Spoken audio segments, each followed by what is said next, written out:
1, 2, 3, 4. I got thoughts running through my head. I got thoughts, can't you see? I got thoughts, the books I read. I got thoughts, won't you listen to me?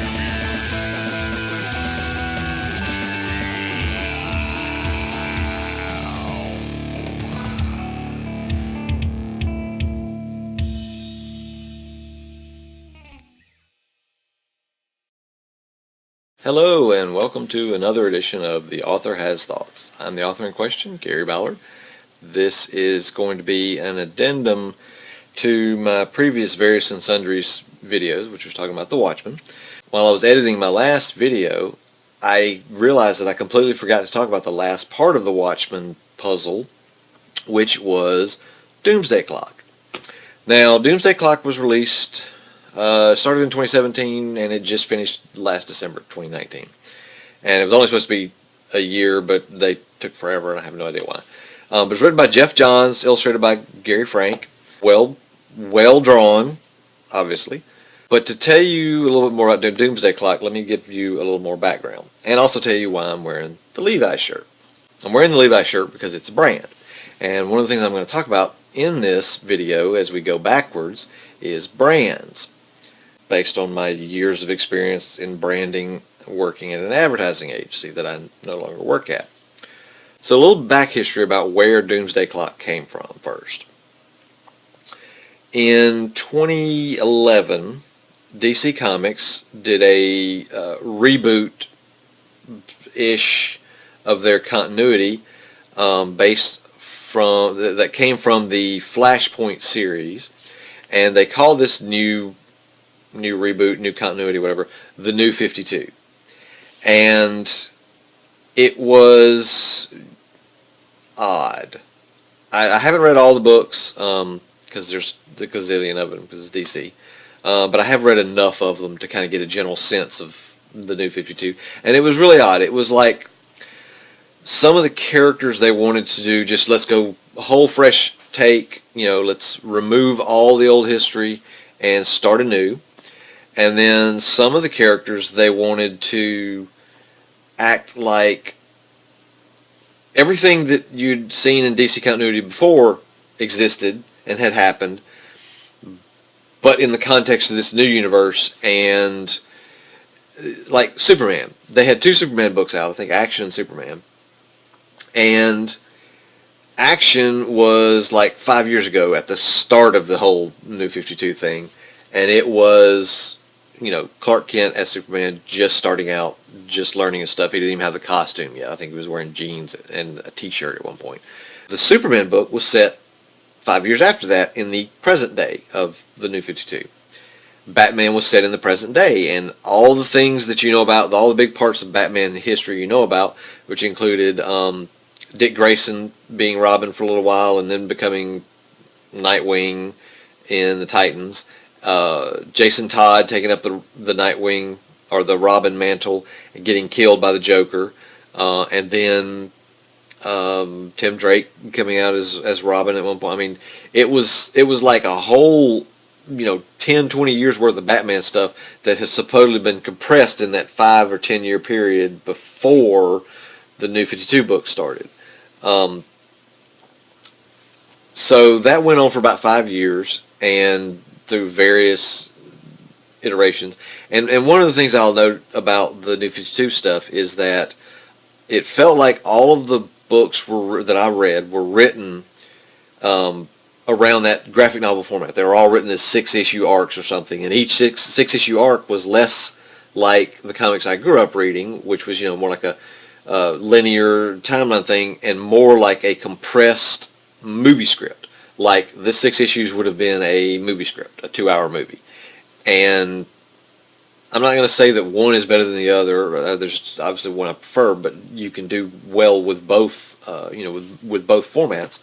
But they all felt kind of like, movie script, bam, bam, bam, and this great big rising action, and then the next one was kind of let's draw it back down and then build up the rising action again. And the one thing I will say about those kind of scripts and those kind of arcs are that it works fine if you're doing a 2-hour movie that people see once every 2 or 3 years of this character. Month to month, it feels weird because it's like Batman Year Zero was a perfect example. The whole thing was about the Riddler taking over the entire Gotham for a year, cutting it off from the rest of the world and all that, and then it's back to normal-ish in the next, once that arc is over. And again, it feels too much. The endings are too big for continuing on. It's just it's an odd disconnect. That's another tangent. But the New 52 went for 5 years, and then they changed the branding again and started all the books over, all the books that were still running into issue 52, and then they started over with a new numbering, and the arc for the whole universe was called Rebirth. In Rebirth, they had, a one-issue thing that kind of introduced Rebirth, and part of the thing that happened was that Superman's timeline had gotten messed with, and the Flash and Batman figured out that there were inconsistencies in the timeline. Like, things had happened and then they didn't happen now. People don't remember them. Like, at one point I think Wonder Woman was she had the whole she was a son of Zeus and Hippolyta, and then the next she was a demigod, and other weird things like that. Like Wally West, the original Wally West, Kid Flash, returned as an adult, as a white guy. Wally West in the New 52 was an African American kid who was Iris West's nephew. Iris West was African American. So if you've watched the Flash TV show, it was more like that. And the TV shows have taken a lot from the New 52 continuity as far as their backstories. Rebirth popped up, and at the end of the Rebirth book, you got to see Batman found something in the wall of his cave, and you pull it out, and if you look, it is a smiley face button with a bit of blood on it, i.e. the one Comedian was wearing when he died, which kind of became the de facto symbol, icon for Watchmen. And it's also implied that Superman's past has been messed with or that perhaps this timeline has been created from other timelines by Dr. Manhattan. So then the Rebirth books start, and a lot of that is just forgotten, left aside. Some of it isn't. I mean, like the Wally West thing had to be dealt with in like the Titans book, which I have not read that one in the Rebirth stuff. But, eventually they get around to, there was like a 2-issue series called The Button, which was Flash and Batman investigating the button finally, and coming up with really not much of anything. Honestly, it didn't really have much resolution, because it led into Doomsday Clock. Doomsday Clock, 12-issue miniseries, was meant to take the Watchmen characters and bring them into the DC universe, the DC New 52 universe.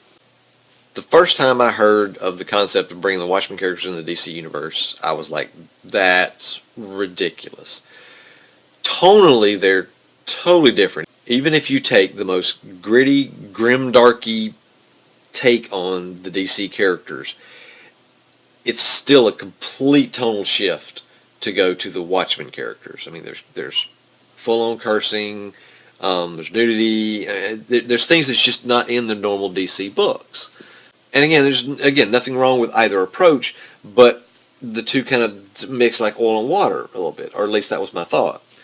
Well, having read the series, I was kind of right. Because again, when they start throwing out 4-letter words with Batman there, it just feels weird.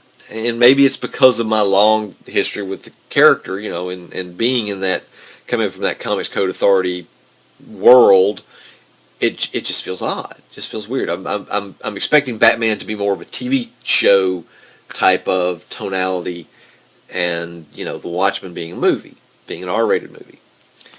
Again, there's nothing wrong with those tones. That character just it feels out of place.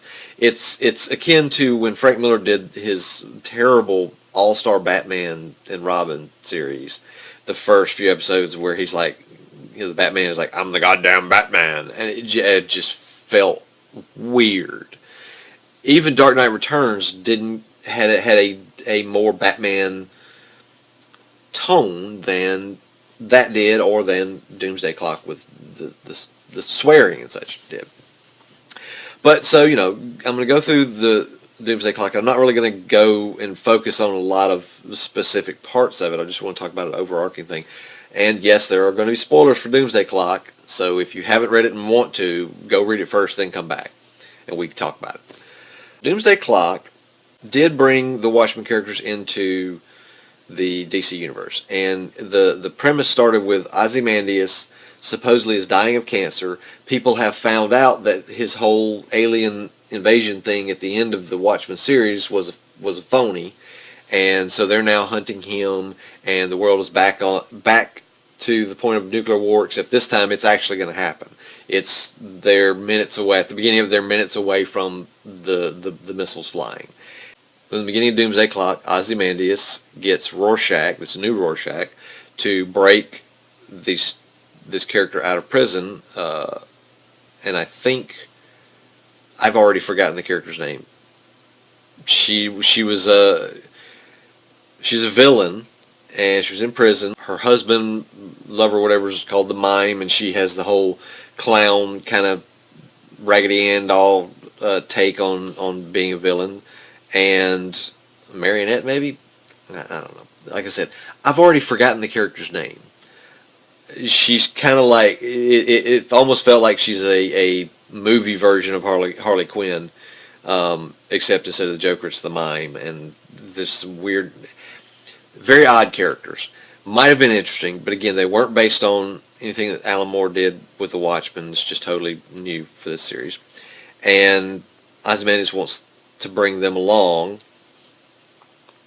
We later find out why. Apparently, they were being stopped by. They were in the process of robbing a bank, and they were stopped by Dr. Manhattan, who normally would have just pointed a finger and blown them up, but stopped because Ozymandias thought because she was pregnant. And that sort of was why, but it wasn't the reason everybody thought. So they bring him along, get in one of the owl ships that Ozymandias has somehow turned into both a time machine and a dimensional portal machine, which, again, I think if he could make a time machine, I'm not sure why he wouldn't just go back in time and do something to fix the situation as is. I don't know what, but I'm sure there could have been something. But let's not think about that. We got to put him over in the DC Universe. So he goes to DC Universe. Hijinks ensue. At one point, the Mime and the Marionette, or whatever character's name, hook up with the Joker, and they capture Batman, and there's all this stuff around that, and then the comedian who's not dead somehow shows up. And then, it halfway, and Lex Luthor's involved, and somehow the DC Universe is falling apart because there's this thing out there called the Superman theory, which believes that the reason most of the superheroes in the DC Universe, the New 52 Universe, are American is because it's a government conspiracy. They're all government created and all that. And turns out Martin Stein, who was the other half of Firestorm with Ronnie Raymond, actually was creating some superhumans. It wasn't all of them, but there was a government program to create superhumans. So that apparently is escalating, and people are turning against the heroes like they did on the Watchmen world, and Rorschach and Batman fight, and they talk, and Batman reads Rorschach's journal and puts him in Arkham, and halfway through the series, it kind of has an ending, sort of, and then the series starts up again.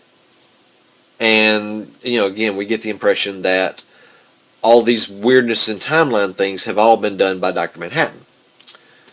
Well, somehow, last half of the book, they discover Dr. Manhattan is on Mars in this universe, or in the DC universe, making, sandcastles.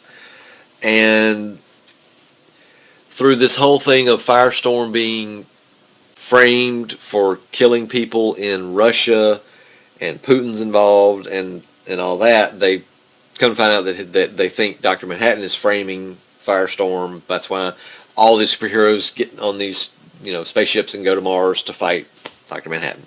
Big fight. Dr. Manhattan, of course, has no trouble beating them.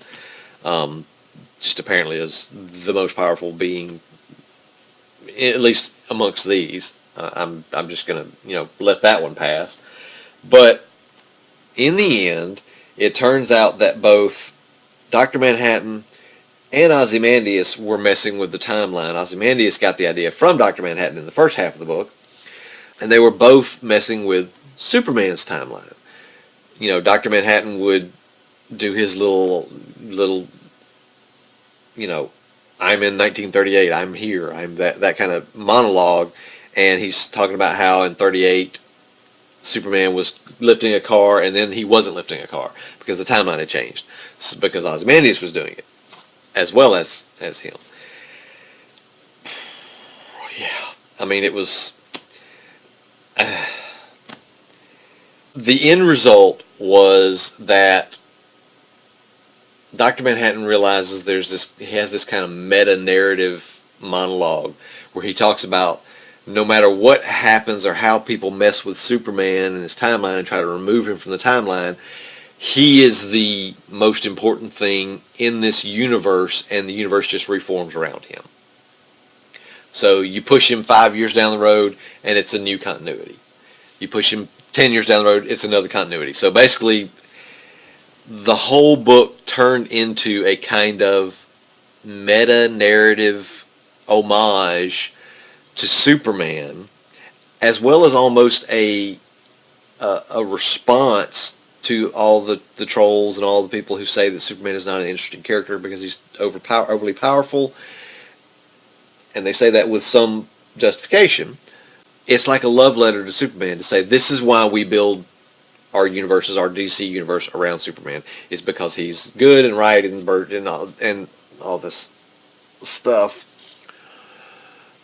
Yeah. So in the end, Rorschach knocks out Ozymandias and says, you're coming back to this world. Because Ozymandias apparently didn't have cancer. It was a fake. He got him to work with him. Says, you're going to go back to our universe and pay for what you've done. I think they're going back to his universe. It's unclear. I thought the universe was nuked, but I don't know. It's unclear. Or my memory is unclear of it. Both are possible. And as an aside, the Rorschach in this one is actually a character from the other book, from the original series.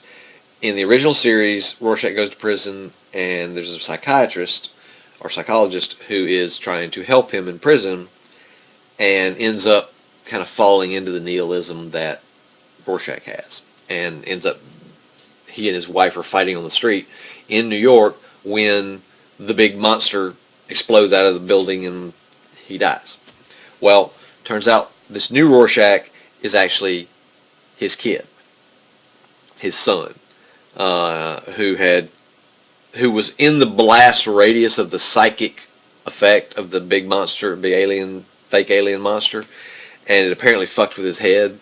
So he was kind of crazy, not to mention the whole, parents died in this explosion thing. But he ends up taking up the Rorschach mask, and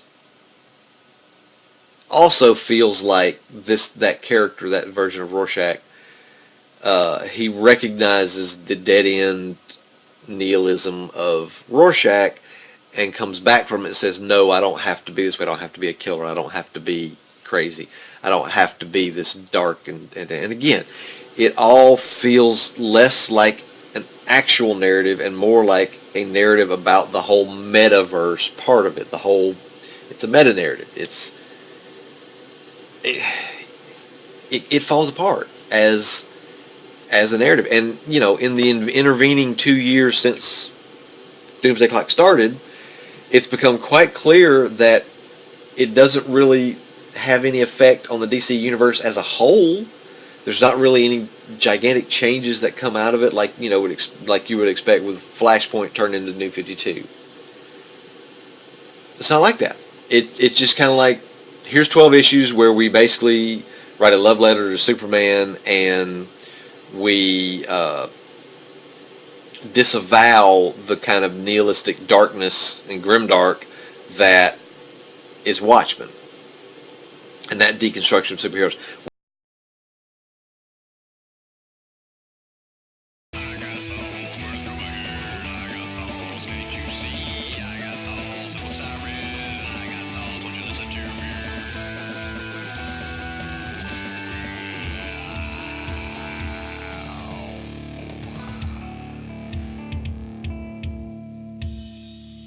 Yep, that looks like a butterfly.